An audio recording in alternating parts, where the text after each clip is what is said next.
भ्रष्टाचार, पेपर फुटी या सगळ्या मुद्द्यांवरती बोलताना सरकार बदललं गेलं. या सरकारमध्ये पुन्हा आता जवळपास 10-15 वर्षानंतर पुन्हा ती स्थिती तिथे महागाई, भ्रष्टाचार आणि पेपर फुटी सरकार पुढे जाण्याची लक्षणं नाही. माझी पूर्ण अपेक्षा आहे की महागाई, पेपर फुटी, भ्रष्टाचार हे जे इश्यूज आहेत त्याच्यावरनं भाजप सत्तेत आलं होतं. आज त्यांच्या कारभारामध्ये हेच इश्यूज अजून प्रामुख्याने समोर आलेत. करप्शन आपल्याला वाढताना दिसतंय. तो जंतर मंतरचं आंदोलन चालू होऊन संपून 3 महिने नाही झाले, त्याच्या आतमध्ये 4 वेगवेगळे पेपर आपल्याला फुटलेले दिसतात. त्याचबरोबर महागाई प्रत्येक टप्प्यावरती वाढलेली दिसतीये. एक्सपोर्ट करण्यामुळे त्याच्याचबरोबर नरेंद्र मोदींचे जे चुकीचे फॉरेन पॉलिसीचे निर्णय होते, उदाहरणार्थ इस्रायलबरोबर जाणं, ब्रिक्सचा करार तोडून, ह्याच्यामुळे एक वेगळी महागाई भारतावरती आलेली आहे. पेट्रोल, क्रूड ऑइल, डिझेल, त्याचबरोबर शेतीसाठी आवश्यक फर्टिलायझर्ससाठी लागणारं केमिकल हे मोठ्या प्रमाणात भारतात उपलब्ध झालं नाही आहे. आणि ह्याचा परिणाम आणि ह्याचा फटका येणाऱ्या निवडणुकीमध्ये नरेंद्र मोदींना नक्कीच बसणार आहे. आदिवासी विद्यार्थी 15 दिवसापासून पुण्यामध्ये आंदोलन करतायत. सरकारला भेटायला देखील वेळ नाही असं दिसतंय. कारण राहुल गांधी सरकार देशाचा विरोधी पक्ष नेता त्या मंचावरनं आवाज उठवतो, पत्र लिहितो, तरी सुद्धा सरकार त्या सगळ्यांची दखल घेत नाही.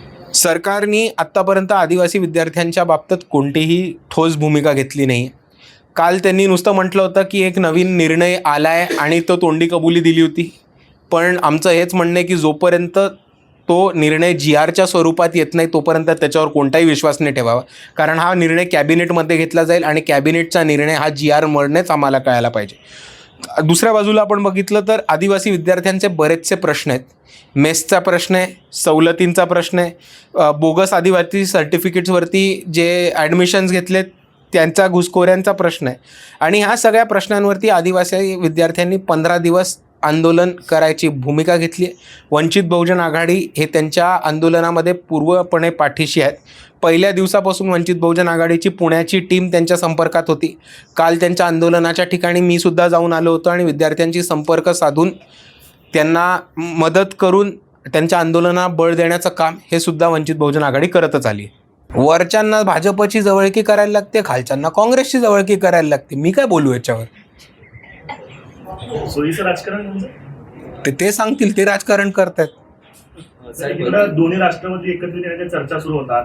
मात्र राष्ट्रवादी शरद पवारचे नेते मात्र वेगळीच कुठली तरी म्हणजे भाजप श्रीमंत जसं वरचे नेते भाजपला भेटतात, खालचे नेते काँग्रेसला भेटतात, म्हणजे त्याच्यामध्ये परत पुन्हा दोन्ही राष्ट्रवादी एकत्रित येण्याच्या. भाऊ, मी ह्याच्यावर एकही उत्तर दिलं नाही आणि शरद पवारांची रणनीती तुम्हीच लोकांसमोर पाडली की एक गट भाजपबरोबर जातो, एक गट काँग्रेसबरोबर जातो आणि दोन्हीकडे पाय ठेवून राजकारण चालतं. हे शरद पवारांचं पहिल्यापासून राजकारण आहे. हे आपण मांडलंय, मी नाही.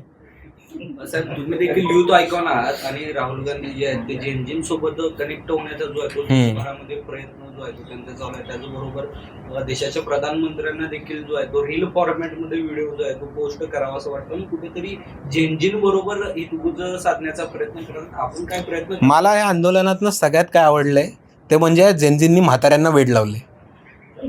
पहिले जेनजींना ज्यांना कोणी विचारत नव्हतं, आज प्रत्येक बोर्डरूम मीटिंगमध्ये, प्रत्येक तुम्हाला माहिती असेल तुमच्या न्यूजरूम मीटिंगमध्ये विचारत असतील जेनजी कंटेंट कुठनं चालणार आहे, जेनजींना काय आवडतं, कुठली रील पळणार आहे.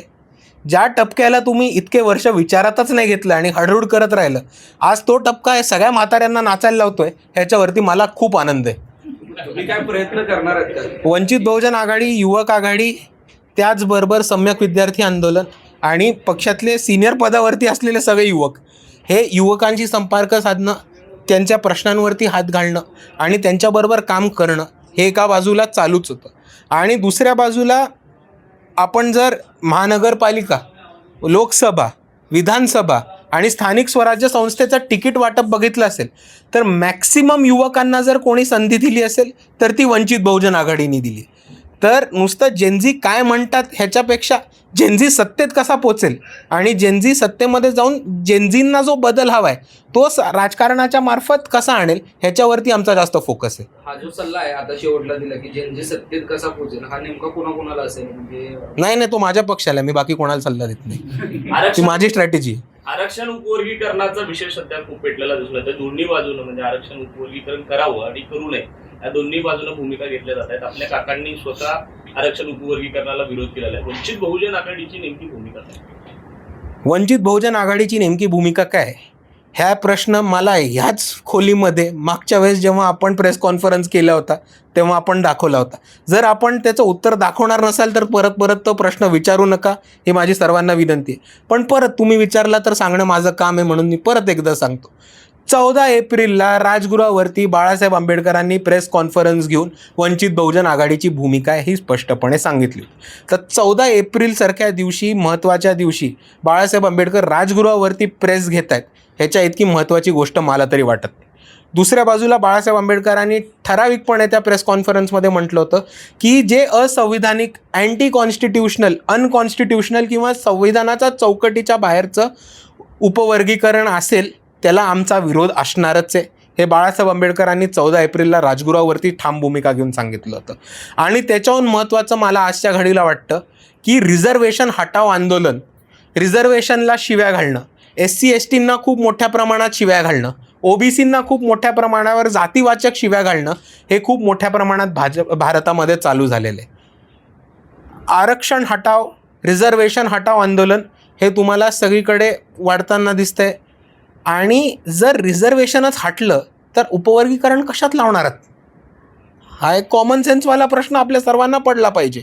म्हणून आज सर्वांची काळाची ही गरज आहे की सर्वांनी एकत्र येऊन रिझर्वेशन वाचवलं पाहिजे. रिझर्वेशन वाचलं तर मग उपवर्गीकरण लागता येईल की नाही लावता येणार. पण आपलं प्रायोरिटी, आपला फोकस हा कोणत्याही परिस्थितीमध्ये रिझर्वेशन आणि आरक्षण वाचवणं एवढंच असलं पाहिजे. मी तेच म्हणतोय की एका बाजूला साखरेचा दर का वाढला ह्याच्या मागचं आपल्याला कारण दिलं, आणि दुसऱ्या बाजूला मी हेच सांगायचा प्रयत्न करतो आहे की 2014पासनं आपण किती गोष्टी इम्पोर्ट करतो आणि किती गोष्टी भारतात स्वतः उगवतो आणि शेतकऱ्यांना मदत करून, शेतकऱ्यांना प्रोत्साहन देऊन सेल्फ प्रोडक्शन आपलं किती 2014पासनं कमी झालं आहे हे पण आपल्या सर्वांना बघायची गरज आहे. एका बाजूला शेतकऱ्यांच्या सवलती काढल्या गेल्यात, शेतकऱ्यांच्या कर्जमाफी होत नाहीत, शेतकऱ्यांचं जर कुठचं नुकसान झालं तर नुकसान भरपाई होत नाही. त्याच्यामुळे काय होतं, आपलं प्रोडक्शन कमी होतं ॲग्रिकल्चरल प्रोडक्ट्सचं प्रोडक्शन कमी झालं की काय होतं, आपल्याला एक्सपोर्ट करायला लागतं. एक्सपोर्ट केला की महागाई वाढते, दर वाढतोच. एका बाजूला आपण शेतकऱ्यांचं नुकसान करतोय आणि शेतकऱ्यांच्या झालेल्या नुकसानामुळे इकडच्या सर्वसामान्य नागरिकांना दुप्पट दर भरायला लागतोय. ह्याच्यावरती तातडीने सरकारने योजना केली पाहिजे. अक्कलकोटच्या शाळेचा मुद्दा आपल्या पदाधिकाऱ्यांनी घेतला होता. त्या संदर्भामध्ये तिथले वरिष्ठ अधिकाऱ्यांशी पण बोलणं झालं होतं. त्यानंतर पुढे काय प्रोसेस झाली, कारण त्यांनी आंदोलनात सुद्धा पवित्रा घेतला होता. अक्कलकोटच्या शाळेचा जो मुद्दा आहे ते वंचित बहुजन आघाडीचे पदाधिकारीच आपल्याला ह्याच्याबद्दल चांगलं सांगू शकतील. फक्त माझं एवढंच म्हणणं आहे की पाठपुरावा पूर्णपणे चालू आहे आणि आंदोलनाचा इशारा दिला आहे. जर मागण्या पूर्ण नाही होणार तर त्याच्यावरती आंदोलन वंचित बहुजन आघाडी नक्की करेल. साहेब, महाराष्ट्रामध्ये जो आहे तो MPSCचा पेपर जो आहे तो फुटला आणि त्यावरती एमआयएमचे माजी खासदार जलील साहेब असं म्हणत आहेत की महाराष्ट्रात एक वेगळं मंत्रालय स्थापन झालं पाहिजे, त्या पेपर फुटीचं नाव दिलं पाहिजे, अशा पद्धतीची ती पुढचं टीका करतात. आणि हे जे पेपर जे आहेत ते वारंवार फुटत आहेत, कसं पाहता या सगळ्या घटना? हे एक खूप मोठं नेक्सस आणि रॅकेट आहे. शिक्षणाचा बाजार करून ठेवला आहे, ही परिस्थिती आपण सर्वांनी समजून घेतली पाहिजे. ह्याला आपण 3 वेगवेगळ्या अँगल्सनी बघू. सर्वात पहिलं हे की कष्टकरी समाजातनं येणारे, वंचित समाजातनं येणारे, गोरगरीब टप्प्यातनं येणारे जितकी पण लोकं होती त्यांच्यासाठी स्पर्धा परीक्षा, शिक्षण आणि त्याच्यानंतर नोकरी हेच एक तरक्कीचा आणि आयुष्यात पुढे जायचा मार्ग होता. पण जर पेपर वारंवार फुटत राहिला आणि ह्यांचा पुढचा तरक्कीचा रस्ता बंद झाला तर हे पुढे कुठे आपल्या आयुष्यात तरक्की करू शकणार आहेत किंवा आयुष्यात पुढे जाऊ शकणार आहेत, हा आपल्याला प्रश्न आला पाहिजे. कारण त्यांचा पुढचा तरक्कीचा किंवा डेव्हलपमेंटचा मार्गच बंद केला जातो. ही पहिली गोष्ट. दुसरी गोष्ट ही होते की पेपर फुटीच्या विरुद्ध एक डिपार्टमेंट नाही तर एक सक्त कायदा केला पाहिजे आणि त्या कायद्याची अंमलबजावणी केली पाहिजे, जेणेकरून पेपर फुटणार नाहीत आणि पेपर फुटले तर त्याच्यावरती स्ट्रिक्ट ॲक्शन घेऊन इमिजिएटली रिएक्झॅमिनेशनचा एक काहीतरी आपल्याला ऑप्शन देता आला पाहिजे. त्याच्याकरून विद्यार्थ्यांची झालेली मेहनत आणि एक अख्खं ॲकॅडमिक वर्ष वाया जाणार नाही. आणि तिसऱ्या बाजूला पेपर फुटी वारंवार का होते, याच्यामध्ये कोण इन्वॉल्ड आहेत? डायरेक्ट मंत्री इन्वॉल्ड आहेत, मंत्र्यांचे OSD इन्वॉल्ड आहेत, त्यांचे PA इन्वॉल्ड आहेत, सेट डिपार्टमेंट इन्वॉल्ड आहे का, मागे जसं पुढे बाहेर आलं तसं काही कोचिंग क्लासेसचा हात आहे? ह्याच्यावरती स्ट्रिक्ट कारवाई होऊन त्या सगळ्या जी फाइंडिंग्ज आहेत, जी माहिती आहे ती लोकांसमोर ठेवली पाहिजे. लोकशाही मराठी ऐका, पहा, जागरूक रहा.